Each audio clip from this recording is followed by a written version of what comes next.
আইয়ুব আলাইহিস সালাম আল্লাহর নবীর যখন সারা শরীরে অসুস্থতা, তখন তিনি সেই অসুস্থতাতে নিয়ে ইবাদত করতে লাগলেন, সিজদা রবের দরবারে দিতেই লাগলেন সুবহানাল্লাহ। পাড়া প্রতিবেশীর হক আদায় করতে লাগলেন, এলাকার মানুষের সেবা যত্ন করতেই লাগলেন। জগৎ জিজ্ঞেস করে, সামান্য জ্বর আসলে আমাদের কোনো কিছু করতেই ইচ্ছে করে না। ও আইয়ুব আলাইহিস সালাম, আপনি সারা শরীরে এমন রোগ নিয়েও এত সুন্দর নরমাল আচরণ করছেন কিভাবে? আইয়ুব আলাইহিস সালাম বলে, আমি আমার চিন্তাকে রবের নামে ছেড়ে দিয়েছি সুবহানাল্লাহ। আমি আমার মনের যে কষ্ট পাওয়ার জায়গা, সেটা রবের প্রেম দিয়ে সাজিয়ে নিয়েছি। আমি আইয়ুবের নিজস্ব বলতে কিছু নাই। যাদের নিজস্ব বলতে কিছু আছে তাদের হারানোর ভয় থাকে, যাদের নিজস্ব বলতে কিছু থাকে তাদের টেনশন লাগে। আমি আইয়ুবের নিজস্ব বলতে কিছু নাই। আমার ঘর আমার মওলার দেওয়া, আমার জমিন আমার মওলার দেওয়া সুবহানাল্লাহ সুবহানাল্লাহ। আমার সন্তান আমার মওলার দেওয়া, আমার স্ত্রী আমার মওলার দেওয়া, আমার ব্যবসা বাণিজ্য আমার মওলার দেওয়া। আমি আইয়ুবের দেহ আমার মওলার দেওয়া, আমার চোখ আমার মওলার দেওয়া, আমার হাত আমার মওলার দেওয়া, আমার পা আমার মওলার দেওয়া, আমার জীবন আমার মওলার জন্য, আমার মওত আমার মওলার জন্য সুবহানাল্লাহ। টেনশন বলেন না, টেনশন? আমি সবার মুখে শুনতে চাই টেনশন। টেনশন কার আছে জানেন? যে মনে করে এটা আমার, টেনশন তার। যে বলে যে আমার কিছু, জোরে বলেন আমার কিছু, তার কোনো টেনশন। এবার লাভটা কি দেখেন? এই পৃথিবী অশান্তি হচ্ছে গরুর কারণে না মানুষের কারণে? মানুষের অহংকারের কারণে জামিলা হয় কি হয় না? হিংসার কারণে হয় কি হয় না? লোভের কারণে হয় কি হয় না? রাগের কারণে হয় কি হয় না? এবার আমি বলবো, আপনারা শুধু মিলাবেন। যে বলে যে আমার কিছু নাই, তার লোভ, অহংকার, হিংসা, বিদ্বেষ, কিছু হারানোর ভয়। একটু জোরে জোরে বলি তো, এটা যে আমার, রব বলে যে আমার বলে শয়তানকে লোভের সুযোগ দিস না।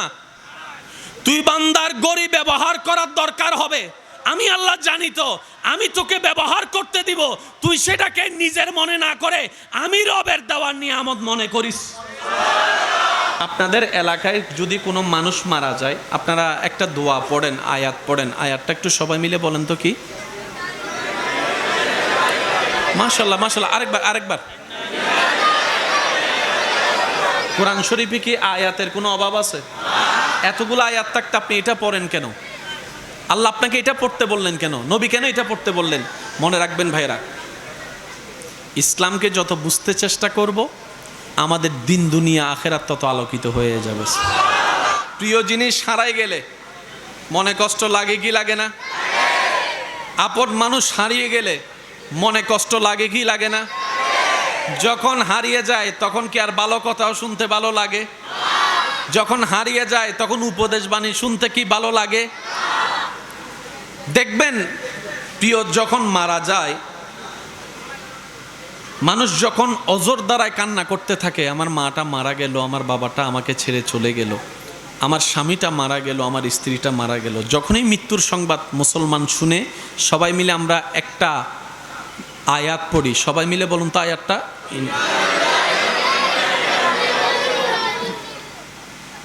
এতগুলো আয়াত থাকতে আল্লাহ আমাদেরকে এটা কেন পড়তে দিলেন?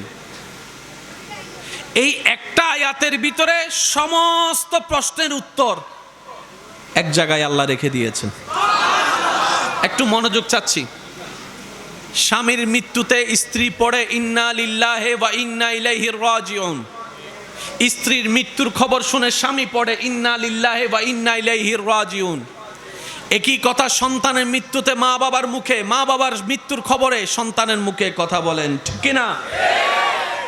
আল্লাহ কি বুঝাতে চাচ্ছেন?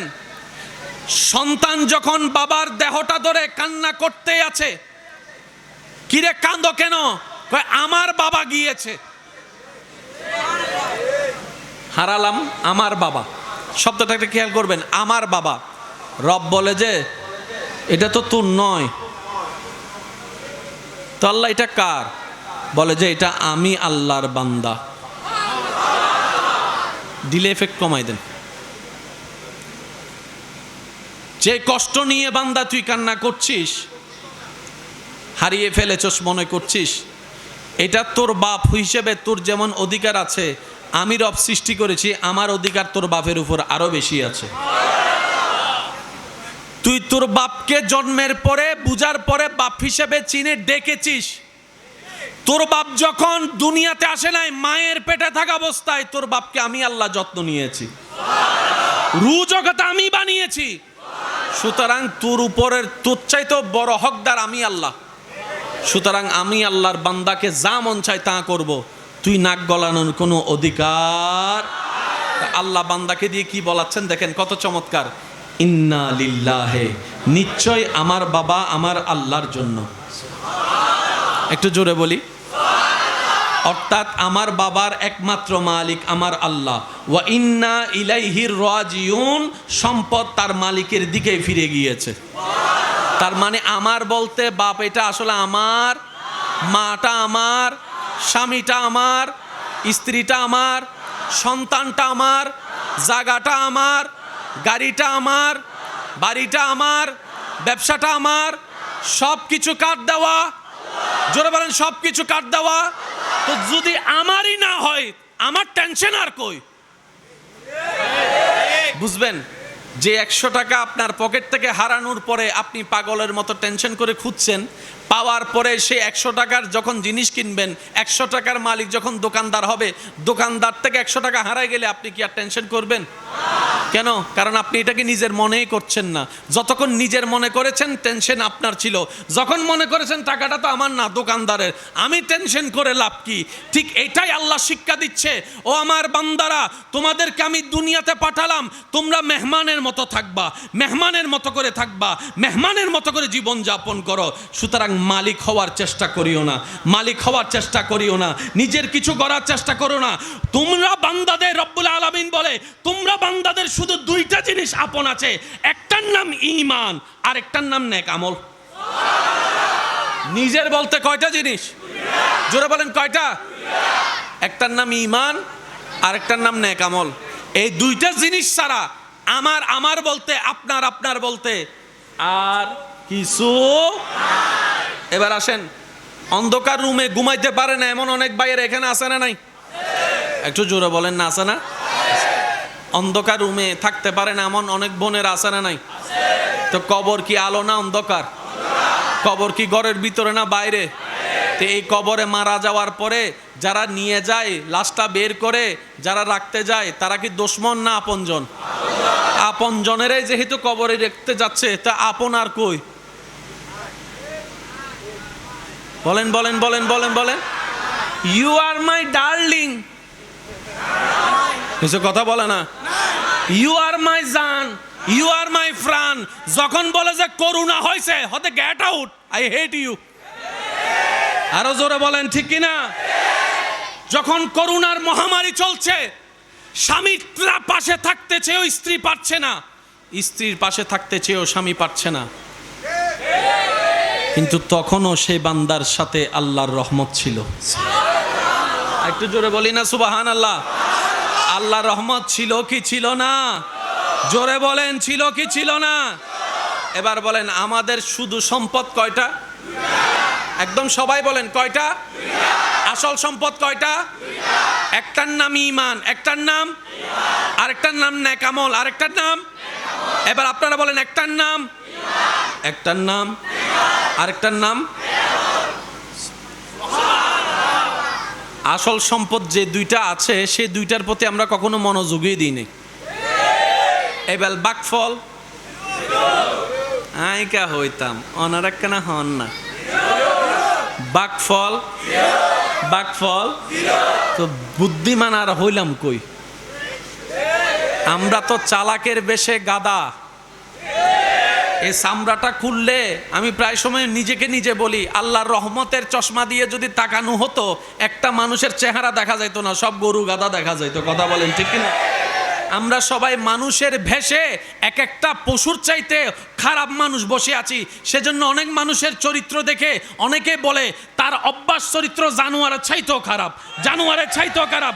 জানোয়ার হচ্ছে হিংস্র, সে বাঘ, সে জানোয়ার, হিংস্রামি করে সে খাবে। কিন্তু মানুষ তো বিবেকওয়ালা, মানুষ তো আকলওয়ালা, মানুষ তো পড়ালেখা করে, তারপরও সে নাকি এত বেয়াদবি করে, সেটা পশুর চাইতে খারাপ হয়ে যায়। কথা বলেন ঠিক কি না? আল্লাহ আমাদের সবাইকে মানুষ বনার তৌফিক দান করুন।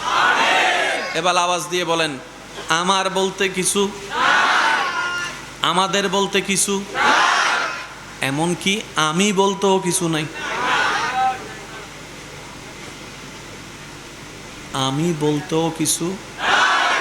এবার একটু মনোযোগ। আমাদেরকে পাঠাইছেন কে? চোখ দিছেন, হাত দিছেন, একটু জোরে বলেন। পা দিছেন, ঠোঁট দিছেন, নাক দিছেন, চেহারা সাজাইছেন, রং দিয়েছেন, কিডনি দিয়েছেন। তো আমার কই? আমি নিজেও তো আমার না। অহংকার হয় কখন? যখন আপনি কোনো একটা কিছুকে আমার মনে করবেন, তখনই তো অহংকার। আমার বাড়ি, আমার ঘর, আমার গাড়ি, আমার বাড়ি, আমার ফ্যাক্টরি, তখনই তো অহংকার।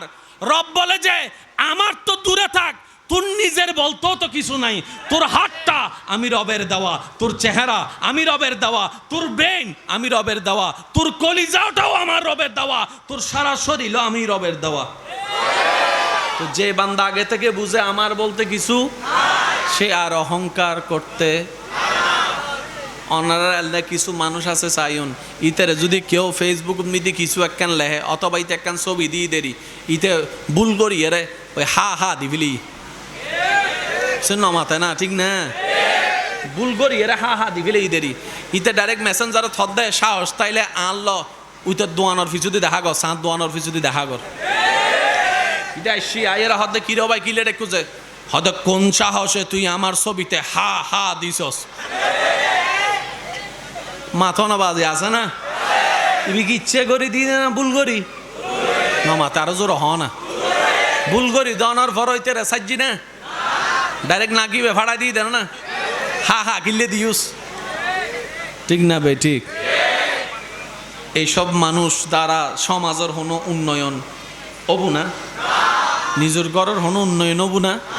সেজন্য মনে রাখবেন ভাইয়া, প্রতিশোধ নেওয়া, মারধর করা, শক্তি দেখানো, দাপট দেখানো আসল সাহসিকতা নয়। আসল সাহসিকতা কোথায় জানেন? আপনি রাগ দেখানোর ক্ষমতাও আছে, সুযোগ আছে, আপনি রাগ দেখালেন না, কন্ট্রোল করে ফেলেছেন। আপনি হচ্ছেন বীর পুরুষ, আপনি হচ্ছেন সাহসী পুরুষ। সুবহানাল্লাহ। আপনার মারার যথেষ্ট ওয়ে আছে, সুযোগও আছে, সামর্থ্য আছে। আপনি তারপরও তাকে মারধর করে প্রতিশোধ না নিয়ে রবের রহমানের রহমতের দৃষ্টির দিকে তাকিয়ে, দরবারের দিকে তাকিয়ে আপনি ওই হাদিসটা আমল করলেন যে আল্লাহর দিকে তাকিয়ে অন্য বান্দাকে মাফ করে দেয়, আল্লাহ তাকে মাফ করে দেয়। আপনি যখন হাসি মুখে তাকে মাফ করে দিলেন, এটা হচ্ছে আসল সাহসিকতা। কথা বলেন ঠিক কি না? মারলে জিতা যায়? জোরে বলেন, মারলে জিতা যায়? জিততে যদি হয়, কষ্ট নেবেন না আমার কথায়, জায়গায় জোর করে দখল করে জিতছে এরকম হাজার মানুষ। জোরে বলেন, জোরে বলেন। বাড়ি দখল করছে ক্ষমতা দিয়ে এরকম হাজার মানুষ। গাড়ি দখল করছে শক্তি দিয়ে এমন হাজার মানুষ। আসল যদি দখল করে জিততে চান, পারলে মানুষের দিল দখল করেন, মানুষের অন্তর জয় করেন, মানুষের দিলে জায়গা করে নেন। এই জায়গাটাই হচ্ছে আসল জায়গা। আপনি বোমা দিয়ে, পিস্তল দিয়ে জায়গা দখল করতে পারবেন, দিলটা দখল করতে পারবেন না। কিন্তু উসওয়াতুন হাসানা, নবীর চরিত্রকে সাথে যদি বন্ধুত্ব করতে পারেন, ওই জায়গার মালিকের দিলটাও আপনি দখল করে ফেলতে পারবেন নবীর সুন্নত দিয়ে। আমরা সবাই দখল করি মানুষের ব্রেন। ভাই একটু জোরে বলেন না। আমার মনে হয় আপনাদের অনেক কষ্ট হয়ে যাচ্ছে মনে হয়। আমরা সবাই মানুষের দখল করি কি? কিন্তু আল্লাহর প্রিয় বান্দারা মানুষের দখল করে দিল। আচ্ছা, এখানে যদি কেউ নির্বাচনে দাঁড়ায়, আনুমানিক কোটি টিয়া লইলে আমম ভরিব, একবারে ফেলাই দিল সম্পর্কে 8-9 কোটি টিয়া নলাইব না, মাথাও না বাজি লাইব না। ইতে তুন যদি টিয়া নতা হইতে জায়গা বেশি নামিব, সত্য করে হনার নাম নামিব। তারপরও জিতিব বলে কোনো গ্যারান্টি আছে না? মাথো না আছে না? কারণ আর সমাজের মধ্যে কিছু বোটওয়ালা আছে, 5 জন তেলে 5,000 তো টিয়া হয়।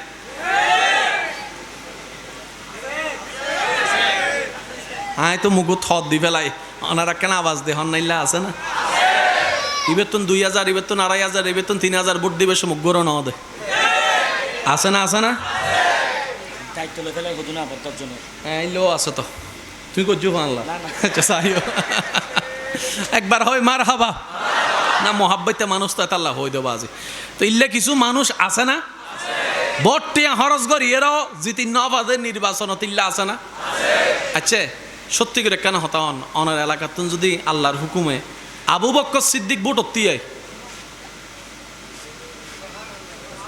বুঝেন নবারি ফেলান আর বদ্ধকলের হতা, আল্লাহর হুকুমে যদি খবরতুন উঠি আবু বকর সিদ্দিক যদি ভোট অত্তিয়াই হটিয়া হরজ হবু মাথা না বাজি ভোট বেগুন যাইব নাই কে, ইবে তুমি ভোট চাইতে আইম ফরিব না, ইমান আমানা হন ইবে তুমি ভোট চাইতে আইম ফরিব না, ইবা এরা হম ফরিব না, আমি অমুক মার্কায় দাঁড়িয়েছি আমাকে একটা ভোট দিয়েন কিয়া, ইবে চরিত্রই নিলে বানাইয়ের দুনিয়া তুন গিয়ে দে, ইবে মানসুর অন্তর জায়গায় নিলে করি দখল গজ্জি দে, ওয়ালিল্লাহিল ইজ্জাতু ওয়ালি রাসূলিহি ওয়ালিল মুমিনিন, রব্বুল আলামিনের ফরমান, ইজ্জত সম্মান সবার চাওয়া, আর এই ইজ্জতকে আমি আল্লাহ বরাদ্দ করেছি আমি রবের জন্য, আমার নবী রাসূলের জন্য, আর মুমিন আল্লাহর ওলিদের জন্য। বলেন সুবহানাল্লাহ।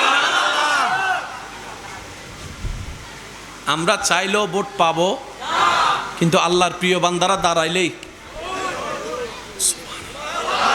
আর একটু জোরে বলি, এবার একটু বলেন আমাদের দামি জিনিস, আমাদের সম্পদ মূলত কয়টা, পুরুষ নারী সবার জন্য সম্পদ কয়টা, একটার নাম আর একটার নাম আমল। ঈমান কাকে বলে, আমল কাকে বলে, আমি এক কথায় আপনাদেরকে যাতে মনে থাকে আমি সেজন্য আপনাদেরকে বলার চেষ্টা করব। আমি কিছু প্রশ্ন করব, যার যেটা মন চায় সেটাই উত্তর দিবেন।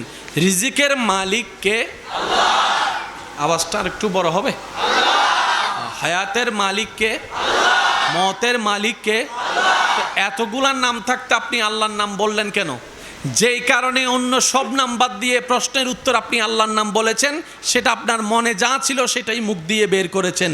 ওই মনে যেটা ছিল সেটার নাম ঈমান, আর মুখ দিয়ে যে আল্লাহ শব্দ উচ্চারণ করেছেন এটার নাম নেক আমল। আর একটু জোরে বলেন না। আমল কোথায় থাকে বলেন, বলেন ডান কাঁধে, ডান কাঁধে। আমল কোথায় থাকে? ঠিক আমার না সবার? আচ্ছা ঈমান কোথায় থাকে? জোরে বলেন। তাহলে আমলের জায়গা, ঈমানের জায়গা। যুবক ভাই বোনের একটু শব্দটা নোট করবেন। আমলের জায়গা কাঁধে কাঁধে, আমলের জায়গা, ঈমানের জায়গা। এই বুকটারে, এই অন্তরটারে, যেটাতে ঈমানের জায়গা, যেটা ঠিক হলে সব ঠিক হয়ে যায়, ইন্না ফিল জাসাদে মুদগাতুন, সব ঠিক হয়ে যায়। ওই জায়গাটা তো আপনি আমি অন্যের নামে রেজিস্ট্রি করে দিয়েছি। রবকে রাখতে পারি, নবীকে রাখতে পারি,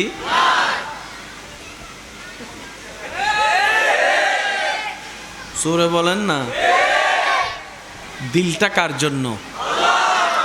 কিন্তু দিয়ে দিছে অন্যের নামে। যখন অন্যের নামে আপনি দিয়ে দিয়েছেন, মিস্টার শয়তান ফাঁক বুঝে, সুযোগ বুঝে ঢুকে গিয়েছে। এবার সে এই মনটাকে রহমতের জায়গা না বানিয়ে বানালো কি? হিংসার গোডাউন, অহংকারের গোডাউন, লোভের গোডাউন, রাগের গোডাউন। এবার শয়তান যখন মন দখল করে নিয়েছে, এবার দেখা যায় ওই হিংসার কারণে ভাই ভাইয়ের মধ্যে জামিলা, ওই অহংকারের কারণে জামাই বউয়ের মধ্যে জামিলা, ওই রাগের কারণে ভাই বোনের মধ্যে জামিলা লেগে গিয়েছে। এরকম সংসার নষ্ট হয়ে যাচ্ছে। প্যাঁচটা কোথায় বুঝতে পারছি আমরা? তাহলে এই জায়গাটা মূলত কার? কিন্তু আমরা করে দিয়েছি ভুল করে কার কাছে? তো এখন যদি আপনি সত্যিকার শান্তি চান, আপনাকে প্রথম কাজ করতে হবে কি? এই জায়গাটা থেকে শয়তানকে 3 তালাক দিয়ে, জোরে বলেন না, এই জায়গা থেকে শয়তানকে আগে কি করতে হবে? Get out. জোরে বলেন, শয়তানকে কি করতে হবে? শয়তান গেট আউট হলেই আপনার জীবন সাকসেস হয়ে যাবে। ফিদ দুনিয়া হাসনাতাও ওয়া ফিল আখিরাতে হাসনাতাও। আপনার জীবন দুটোটাই সুন্দর হয়ে যাবে। বলেন সুবহানাল্লাহ। এখন যদি আপনি সারা দিন বলেন এই বাইরো, তোরা আমি 100 টাকা দিব বাইরো, সে বলে যে আমার দেশে টাকা চলে। আমি বললাম যে তোরা 10 কেজি স্বর্ণ দিব বাইরো, কয় আমার বউয়ের স্বর্ণ পিন্দে। বুঝাতে পারতেছি আমি কথা? হ্যাঁ, আমি তোরে 2টা জায়গা লিখে দিব, কয় আমি জায়গায় থাকি। আপনি বাইর করবেন কেমনে? এটা দিলেও বের হয় না, ওইটা দিলেও বাইর হয় না, এমন দিলেও বের হয় না, তেমন দিলেও বের হয় না। এবার আপনি ভাবনায় পড়ে গেলেন, রবের দরবারে সাহায্য চাইতে লাগলেন। আউযু বিল্লাহি মিনাশ শাইতানির রাজিম। ইয়া রব, শয়তান আমাকে তোমার দিকে এগোতে দিচ্ছে না, শয়তান আমাকে জান্নাতের পথে হাঁটতে দিচ্ছে না, শয়তান আমাকে ভালো মানুষ হতে দিচ্ছে না, শয়তান আমাকে ভালো সন্তান হতে দিচ্ছে না, শয়তান আমাকে ভালো স্বামী বা স্ত্রী হতে দিচ্ছে না, শয়তান আমাকে ভালো ব্যবসায়ী হতে দিচ্ছে না, শয়তান আমাকে ভালো শিক্ষক ছাত্র হতে দিচ্ছে না, শয়তান আমাকে ভালো মানুষ হতে দিচ্ছে না, শয়তান আমাকে ভালো ড্রাইভার হতে দিচ্ছে না, শয়তান আমাকে ভালো একজন মানুষ পরিচালক হতে দিচ্ছে না। আল্লাহ, আমি তো অপারক হয়েছি। আউযু বিল্লাহি মিনাশ শাইতানির রাজিম। আমি অপারক হয়ে তুমি রহমানের দরবারে সাহায্য চাচ্ছি, তুমি রহমানের দরবারে সাহায্য চাচ্ছি। আল্লাহ, শয়তান থেকে আমি তোমার কাছে আশ্রয় চাচ্ছি। এক কথায় আল্লাহ, আমি শয়তানের সাথে যুদ্ধে টিকার জন্য, জিতার জন্য তুমি রহমানের দয়া চাচ্ছি, তুমি রহমানের দয়া চাচ্ছি। আর একটু জোরে বলেন না সুবহানাল্লাহ। তুমি রহমানের দয়া চাচ্ছি, তোমার থেকে সাহায্য চাচ্ছি। এবার আপনার জীবনে 1000 বার বলা আউযু বিল্লাহি মিনাশ শাইতানির রাজিম যেই দিন রবের দরবারে পছন্দ হয়ে যাবে, সেই দিন রব সরাসরি আপনাকে সাহায্য করা শুরু করবে। সুবহানাল্লাহ। সেদিন রব্বুল আলামিন সরাসরি আপনাকে সাপোর্ট দেওয়া শুরু করবে। যখন থেকে রবের সাপোর্ট আপনার দিকে আসতে শুরু করবে, শয়তানের পাওয়ার দুর্বল হতেই থাকবে, হতেই থাকবে। যত হতে থাকবে ওদিকে আপনার অন্তরে আল্লাহর নূর আসতে থাকবে। যত নূর আসবে দিলে, শয়তান আস্তে আস্তে বের হয়ে যাবে।